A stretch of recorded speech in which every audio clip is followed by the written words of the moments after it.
ضبط وفي حمل هذه المواد المتفجرة وتسليمها للقوات المسلحة.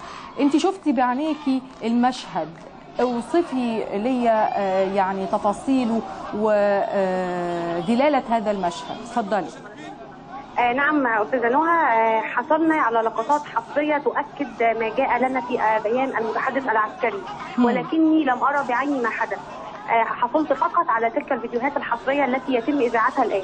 ووفق ما قال بيان المتحدث العسكري أن عناصر القوات المسلحة المنوطة بتأمين معدية القنطرة شرق تمكنوا من ضبط سيارة 3/4 نقل تحمل كمية كبيرة من مادة الجرافيت، وهي المشتقات مادة الكبريت والتي تستخدم في صناعة المتفجرات.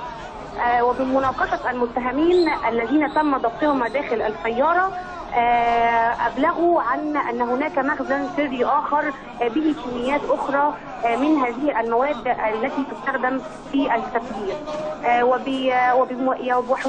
وبوصول القوات المسلحة ورجال الشرطة وبتفتيش هذا المخزن تم ضبط ما يقرب من 5 طن من نفس هذه المادة التي ضبطت في نفس السيارة التي كان بها المتهمين.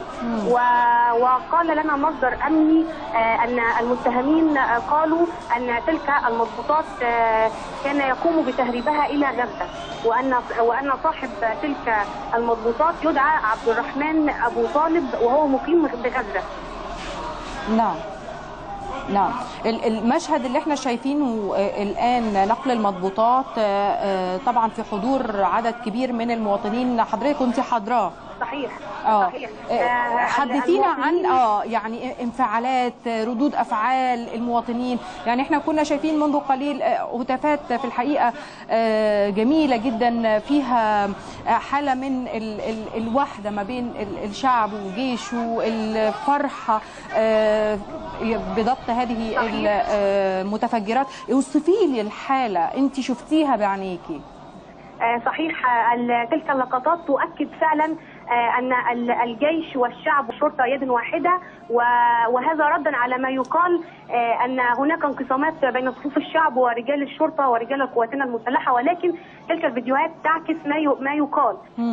كانت هناك فرحة كبيرة جدا بين المواطنين، والأهالي كانت تقوم بمساعدة رجال القوات المسلحة في نقل تلك المضبوطات للتحفظ عليها.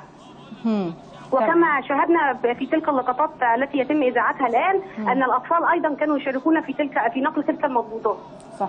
صحيح، والنساء كمان كان لهم دور في الحقيقة، يعني شفنا مشهد خاص بالنساء. ايضا هناك سيدات يعني كانت كبيرات السن، يعني دعيني اوصف لك كمثل فرح. صحيح، شفنا المشهد المفرح في الحقيقة. الصورة خير دليل على هذه الفرحة. شكرا ليكي أستاذة أسماء خليل.